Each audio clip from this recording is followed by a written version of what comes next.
출애굽기 5장 1절 우리 한 목소리로 같이 읽겠습니다. 같이 읽겠습니다. 시작. 그 후에 모세와 아론이 바로에게 가서 이르되 이스라엘의 하나님 여호와께서 이렇게 말씀하시기를 내 백성을 보내라. 그러면 그들이 광야에서 내 앞에 절기를 지킬 것이니라 하셨나이다. 아멘.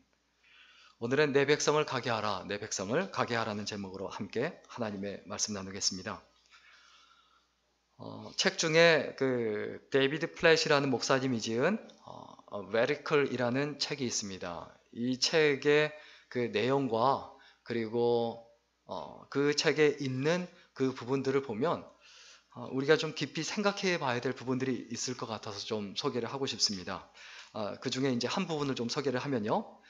종교 안에 갇힌 채 죽겠습니까? 아니면 헌신 중에 죽겠습니까? 하나님의 사람들을 봅니다. 이런 세상 가운데 살고 있습니다. 파키스탄 아직도 고통을 겪고 있습니다. 8만 명의 사람들이 지진에서 죽었습니다. 대부분 예수님을 모릅니다. 인도네시아 가장 인구가 많은 무슬림 국가입니다. 최근 몇 년 동안 자연재해로 약 25만 명이 쓰나미와 지진으로 집을 잃고 모든 질병과 굶주림에 노출된 채 대부분이 예수님을 모르고 죽었습니다. 인도를 봅시다. 최저 생계비 이하로 살아가는 사람들의 수가 미국 전체 인구보다 많은 곳. 인구 절반이 하루에 $2로 살아가며 우리가 키우고 있는 개와 고양이보다 무먹는 우리의 형제 자매들이 살아가는 곳. 지난 한 주에만 5만 명이 에이즈로 죽었습니다. 지난 한 주에만 10만 명의 아이들이 굶주림으로 인한 병으로 죽었습니다. 지난 한 주에만 수많은 사람이 성노예로 팔렸습니다.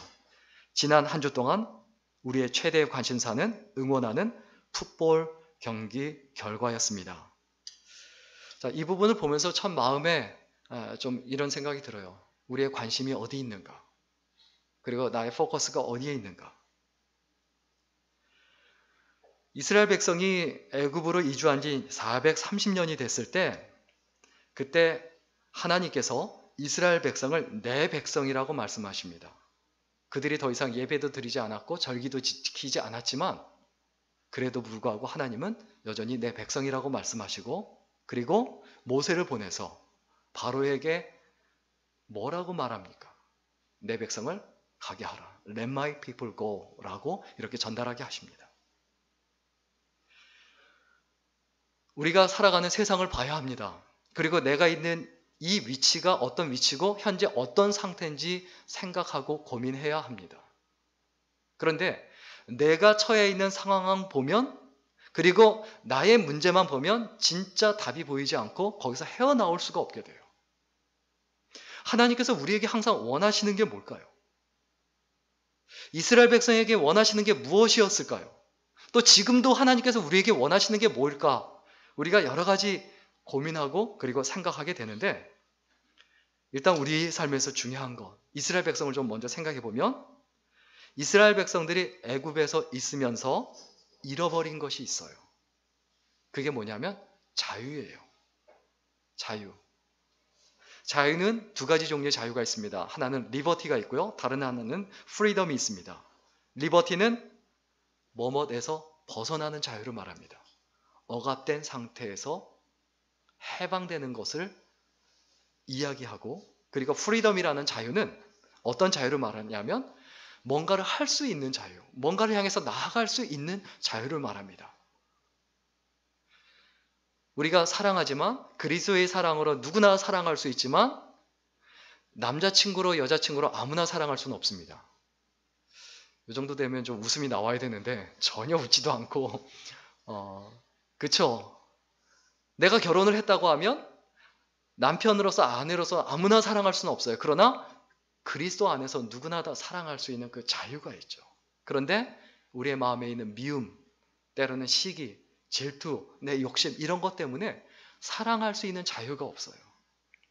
또 내가 하나님께 마음껏 예배할 수 있는데 다른 것에 매여 있으므로 예배할 수 있는 자유가 없어지죠. 이스라엘 백성이 애굽에서 잃어버린 것들, 이 자유가 있는데 우리들도 이런 것들을 잃어버린 것은 아닌가 고민해 봐야 합니다. 그리고 우리가 또 잃어버린 게 있어요. 그게 뭐냐면 예배예요. 예배. 하나님 앞에 내가 예배 드린다라고 하면서도 내가 예배 더 이상 드리지 못하고 그리고 예배에 집중하지 못하는 경우가 많이 벌어집니다. 이스라엘 백성들이 하나님의 백성이고 하나님을 섬기고 하나님을 경배하는 유일한 백성인데 그들 가운데 예배가 끝났습니다. 그때 하나님의 마음이 어떨까요? 그리고 결국 이스라엘 백성이 애굽에서 잃어버린 것 뭘까요? 먹고 사는 건 지장이 없지만 하나님을 잃어버린 거죠. 그래서 하나님께서 430년 만에 모세를 일으키셔서 바로 앞에 서서 말하게 합니다. 그게 뭡니까? 오늘 본문 내 백성을 가게 하라. 내 백성을 가게 하라고 하신 그 이유가 뭡니까? 이유는 딱 하나예요. 예배하게 하라는 거예요.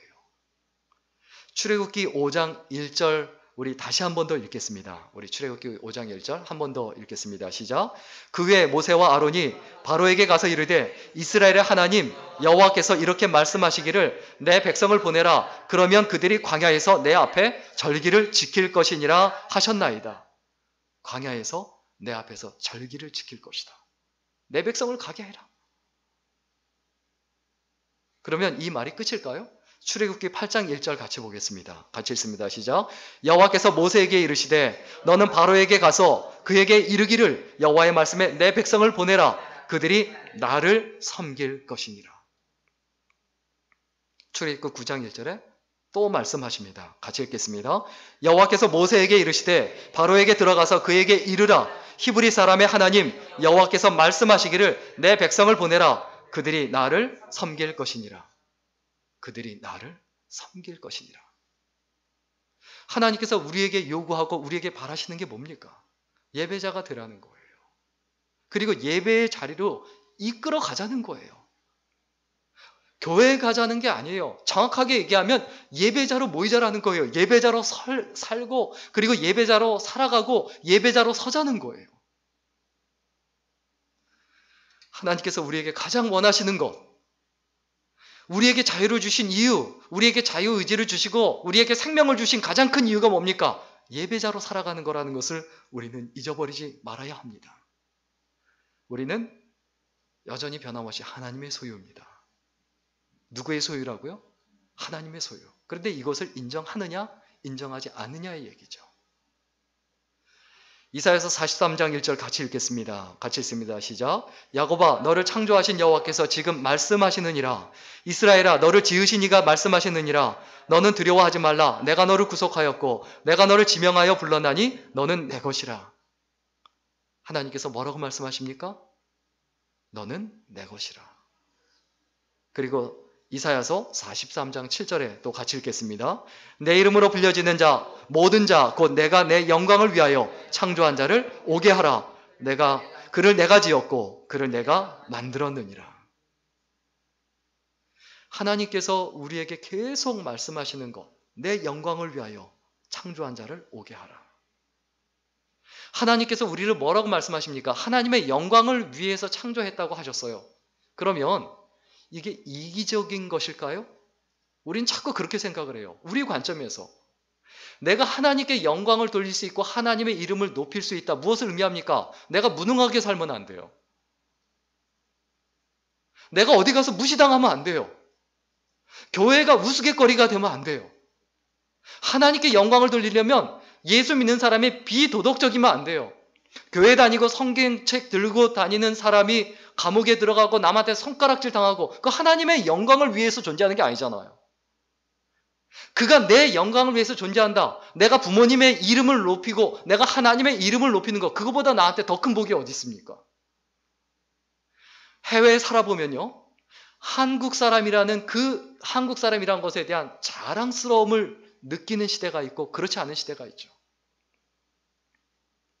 내가 예수쟁이고 내가 예수 믿는 사람이라는 것, 그렇게 살아감으로 내가 하나님께 영광을 돌릴 수 있는 것, 그 자체가 근본적인 예배가 된다는 것을 우리는 절대로 잊어버리지 말아야 합니다. 여러분, 예배는 뭡니까? 하나님께서 창조하신 이유라고 이렇게 이야기하고 언급하고 있어요. 이사야서 43장 21절에 이 백성은 내가 나를 위하여 지었나니 나의 찬송을 부르게 하려 함이라. 나를 위하여 지었나니 나의 찬송을 부르게 하려 함이라. 우리가 하나님을 찬송하는 것이 나쁜 겁니까? 꼭 무슨 클럽에 가서 노래를 부르고 거기서 막 흔들고 춤추고 그게 더 좋은 겁니까? 아니면 하나님을 향한 찬양과 찬송을 부르는 게 더 멋있고 아름답습니까?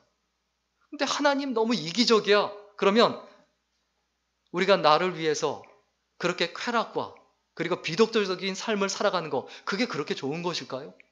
그건 아니지 않습니까? 예배는 하나님께서 우리를 지으시고 창조하신 이유다. 그리고 우리가 예배자가 되는 것보다 더 큰 복은 없다라는 사실을 반드시 기억해야 합니다. 그런데 또 우리가 잊어버리지 말아야 될 사실이 있어요. 예배는 모세와 같은 그 지도자들이 존재하는 이유가 되기도 해요. 하나님께서 왜 모세를 부르셨을까요? 하나님께서 왜 모세를 구별해서 부르셨고 왜 그를 세우셨습니까? 출애굽기 3장 18절 우리 한번 같이 읽겠습니다. 시작. 그들이 내 말을 들으리니 너는 그들의 장로들과 함께 애굽의 왕에게 이르기를 히브리 사람의 하나님 여호와께서 우리에게 임하셨은즉 즉 우리가 우리 하나님 여호와께 제사를 드리려 하오니 사흘 길쯤 광야로 가도록 허락하소서 하라. 하나님께서 모세에게 계속 명령하시죠. 계속. 그건 뭡니까? 바로 앞에 서서 그 밑에서 잘 먹고 잘 살려고 하지 말고 미디안 광야에서 비참하게 살지 말고 이스라엘 백성을 보내도록 하나님 말씀을 전하라는 거예요. 우리가 늘 기억해야 합니다. 우리는 지금 무엇을 하고 있는 모세인가? 꼭 모세라는 그 존재가 뭐 선교사고 전도사고 목회자고 그런 존재만 모세라고 생각하면 안 되죠. 우리가 오늘날 모세예요. 우리는 어떤 모세입니까? 왕궁에서 허위허식하고 있는 모세, 그것만을 추구하고 바라보는 모세인가? 아니면 미디안 광야에서 생고생하고 있는 모세인가? 아니면 바로왕 앞에 서서 하나님의 말씀을 당당하게 전하며 하나님께서 Let my people go라고 얘기하셨다고 그것을 전하는, 생명을 걸고 그것을 전하는 사람인가? 우리 자신의 정체성을 다시 한번 깊이 고민해보고 생각해야 되죠. 결국 예배는 이스라엘이 존재하는 이유예요. 이스라엘이 왜 존재합니까? 교회라는 것이 왜 존재합니까? 내가 왜 살아갑니까? 예배라는 것을 너무 가볍게 생각해요. 종교 행위로만 생각해요. 진짜 예배는 내가 하나님의 사람으로 하나님의 백성답게 살아감으로 하나님께 영광을 돌리는 것. 내가 어느 자리에 있든지 사도 바울처럼 감옥에 갇혔든지 또 미디안 광야에서 생고생하는 그 모세와 같은 상황에 있든지 아니면 뭐 잘 풀려서 다니엘처럼 전체를 다스리는 총리로 살아가든 어떤 상황이든지 간에 예배는 우리의 존재 이유고 존재 가치다라는 사실을 잊어버리지 말아야 합니다. 그 모슬렘 신자들은 부부싸움을 하다가도 하루 5번씩 드리는 예배 시간이 되면 모든 걸 덮어두고 먼저 자기가 성지 메카를 향해서 예배하죠. 모슬렘 국가에서는 기도 시간이 되면 백화점이나 뭐 문을 다 닫아요. 관공서도 다 닫아요. 업무를 안 해요. 그 시간에 쉬어요. 그리고 기도를 해요.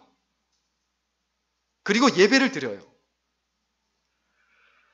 리비아가 내전이 있을 때 반군들은 그 가디피군과 싸우면서도 예배 시간이 되면 전쟁터에서도 그리고 사막에서도 예배를 드렸다라고 합니다.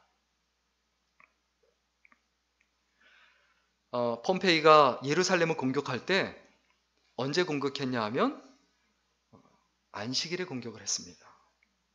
그러면 이스라엘은 안식일에 전쟁을 하지 않았다고 해요. 유대 전쟁사에 보면 그렇게 기록이 돼 있죠.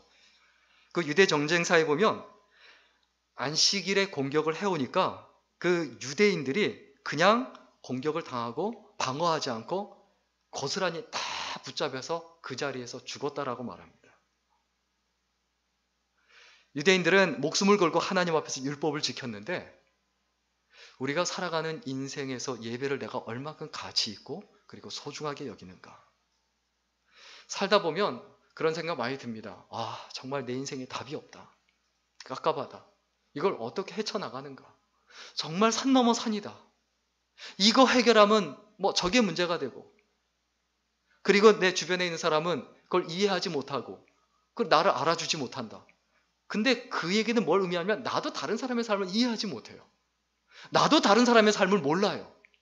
나는 다른 사람의 삶을 자기도 알지 못하면서 남들이 내 삶을 몰라준다라고 얘기하고 그렇게 생각한다는 거죠. 그래서 싫다라고 말한다는 거죠. 결국 우리는 다 똑같은 상황이고 광야에 살다 보면 참 인생에 답이 없습니다. 답답해서 죽을 것 같습니다. 그런데 죽지 않거든요. 우리는 인생에 답이 없다고 생각하는데요. 답이 없는 인생이 아니라 우리가 무엇을 생각해야 합니까?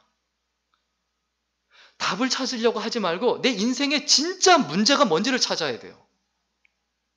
내 인생의 문제. 우리 인생의 답은, 우리 삶의 답은 갖고 있어요. 예수 그리스도예요. 예수 그리스도라는 답을 갖고 있어요. 그런데 예수 그리스도라는 답, 하나님이라는 그 답을 항상 어느 문제에 대입시킵니까? 돈 문제, 뭐 또 직장 문제, 뭐 남자친구 문제, 여자친구 문제, 남편 문제, 아내 문제, 이런 문제에 계속 대입시켜요.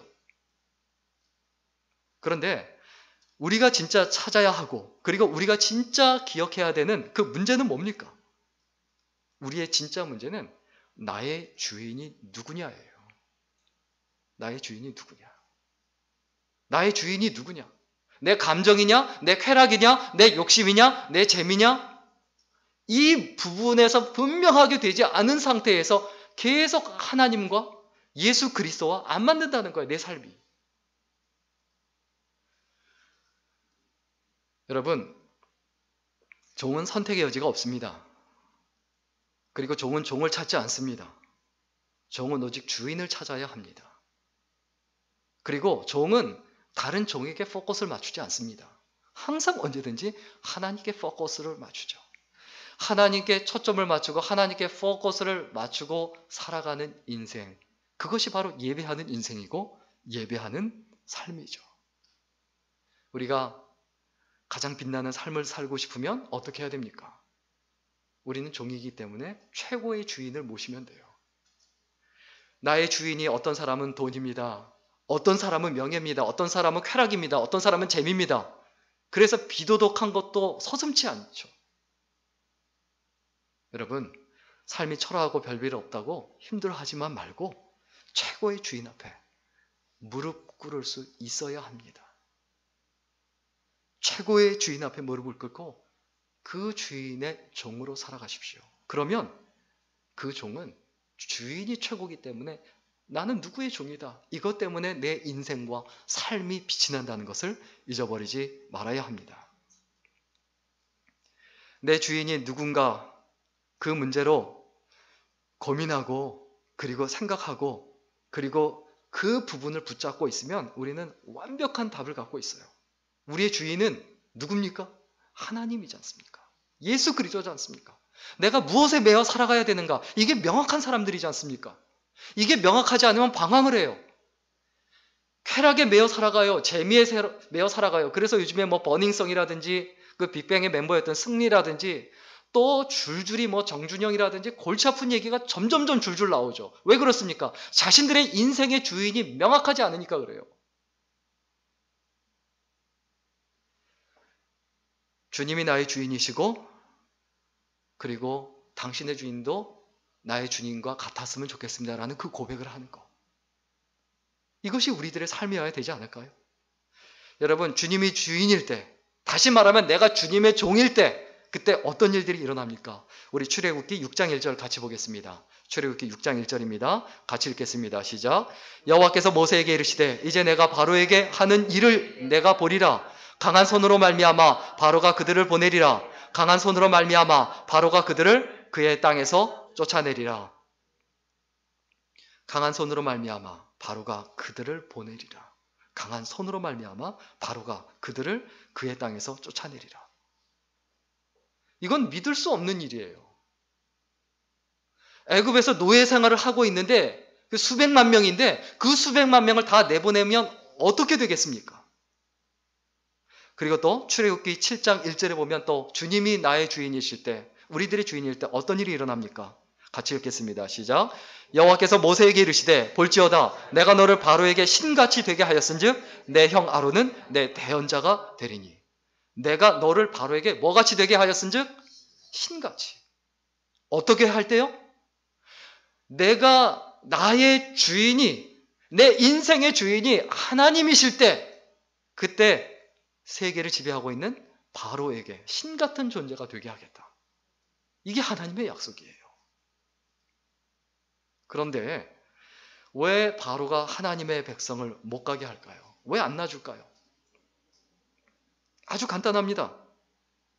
하나님을 모르기 때문에 그래요. 하나님을 몰라요. 근데 문제는 뭡니까? 우리도 하나님을 잘 모른다는 거죠. 그들도 모르고 나도 모른다는 거죠.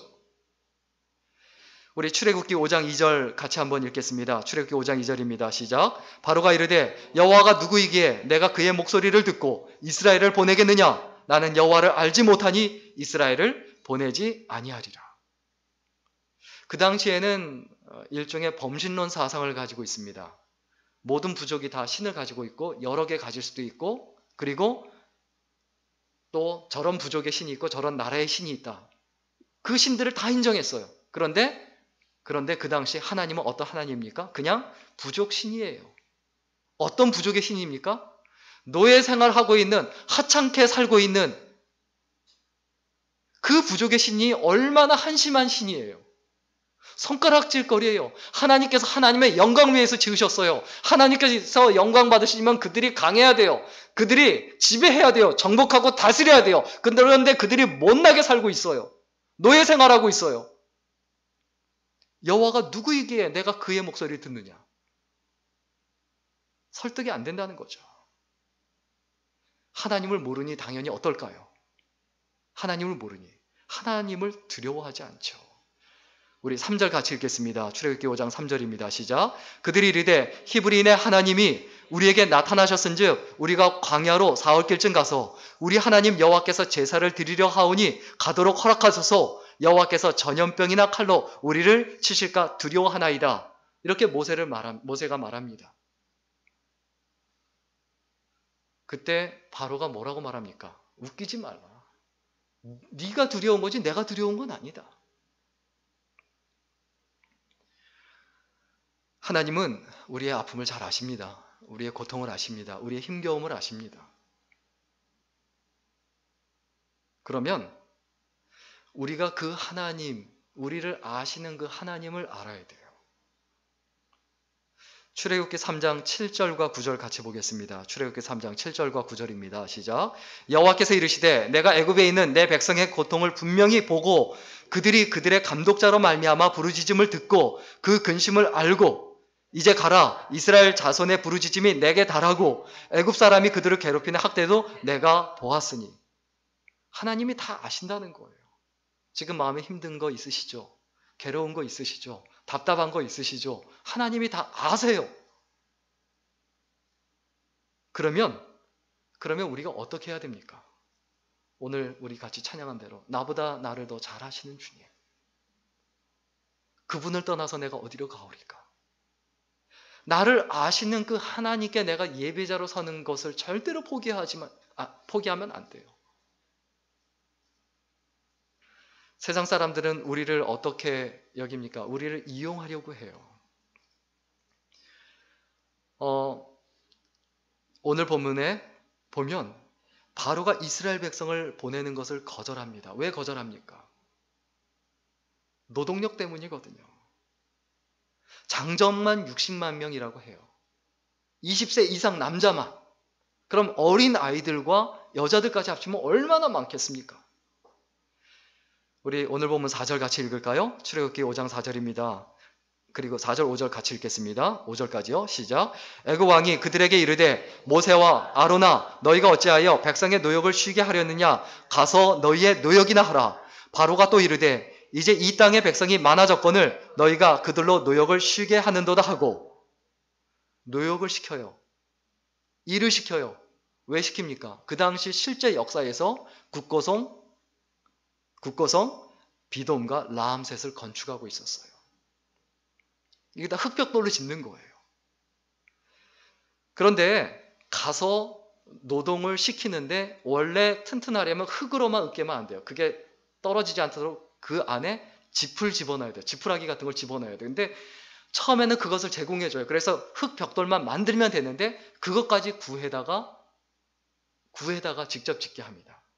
그래서 실제로 고고학자들이 비돔성을 발견했는데 제일 아래에는 짚이 섞여 있었대요. 그런데 중간 부분은 곡초의 풀뿌리 이런 게 또 섞여 있대요. 근데 나중에는 제 윗부분은 아무것도 섞지 않은 벽돌로 그냥 지어졌다는 거예요. 이스라엘 백성이 그때 그 당시에 그 상태였다는 걸 그대로 보여주는 거죠. 여러분, 세상 사람들이 우리를 어떻게 하려고 합니까? 이용하려고 합니다. 잘해주는 것 같지만, 잘 대해주는 것 같지만 결국 자기들을 위해서 이용하는 것이 세상 사람일 수 있어요. 그때 우리가 어떻게 해야 합니까? 우리의 삶이 점점 힘들어집니다. 왜 힘들어집니까? 세상이 살기 점점 어려워지는 것 같아요. 그 이유가 뭡니까? 아주 간단합니다. 예배를 못 드리기 때문에 그래요. 진짜 예배자로 살아가지 못하기 때문에 그래요. 그 예배를 드린다라고 하면서 그게 진정한 헌신이고 섬김이고 하나님을 향한 간절함이고 애절함이어야 하는데 그냥 종교행위라는 거예요. 그래서 레디컬이라는 책을 소개해드렸지만 종교행위인가? 진짜 헌신인가? 출애굽기 5장 8절과 9절 같이 읽겠습니다. 출애굽기 5장 8절과 9절입니다. 같이 읽습니다. 시작. 또 그들이 전에 만든 벽돌 수요대로 그들에게 만들게 하고 감하지 말라. 그들이 게으름으로 소리를 질러 이르기를 우리가 가서 우리 하나님께 제사를 드리자 하나니 그 사람들의 노동을 무겁게 함으로 수고롭게 하여 그들로 거짓말을 듣지 않게 하라. 바로가 내린 그리고 지시한 게 뭡니까? 바로가 내린 명령과 지시가 뭡니까? 더 그들의 노역을 무겁게 해서 딴 생각 못하게 하라. 예배 못하게 하라.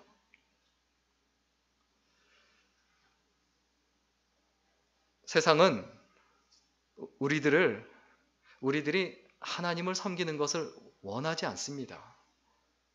사실 이런 핑계 저런 핑계로 우리를 이용하려고 하기 때문에 계속해서 예배드리지 못하게 해요.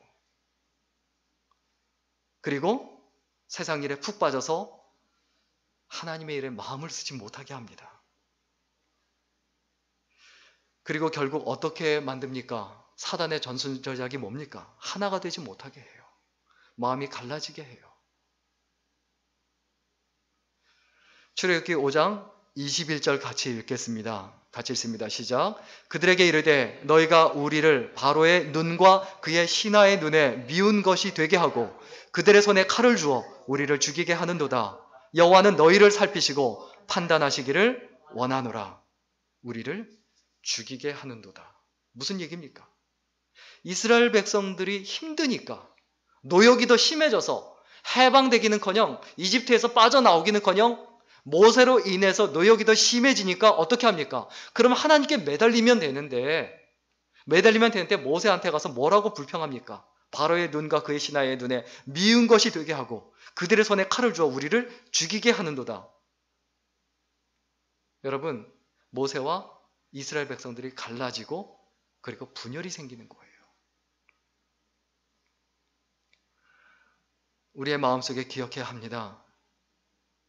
어려울 때 더욱더 중요한 건 뭡니까? 예수 안에서 하나가 되는 것. 힘겨운 세상에서 하나가 되는 것. 그래서 우리가 예배자로 서는 것. 이것보다 더 중요한 게 어디 있습니까?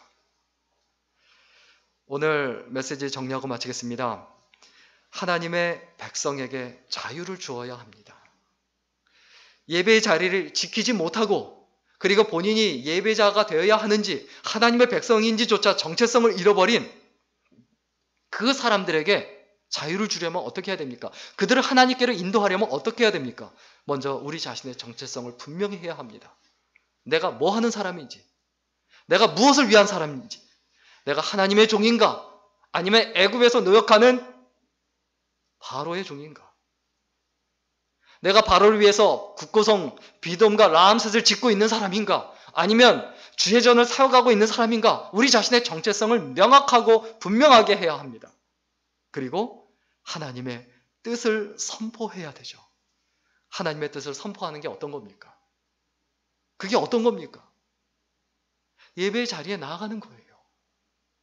예배의 자리에서 하나님 앞에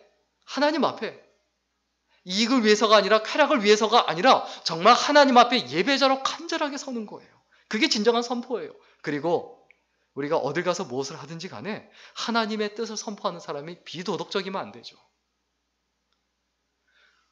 요즘에 그 엔터테인먼트 회사 중에 굉장히 그 한쪽이 굉장히 문제가 있죠. 뭐 승리가 속해 있는 그쪽 엔터테인먼트 회사. 거기는 도덕성을 강조하지 않았거든요. 그런데 다른 3대 회사 중에 2개는 특히 하나는 도덕성을 굉장히 강조하고 인성을 굉장히 강조하죠. 그런데 그런 일이 전혀 없죠. 우리가 하나님의 사람으로 산다라는 것 자체가 비도덕적인 일을 하지 않는다는 거죠.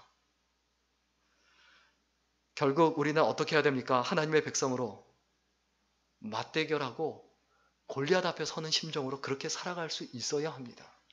예배가 그렇게 가볍지 않습니다. 우리에게 어떤 음성이 들립니까? 내 백성을 가게 하라는 하나님의 음성이 들리는가? 아니면 다른 소리가 들리는가? 우리가 반드시 기억을 해야 되죠.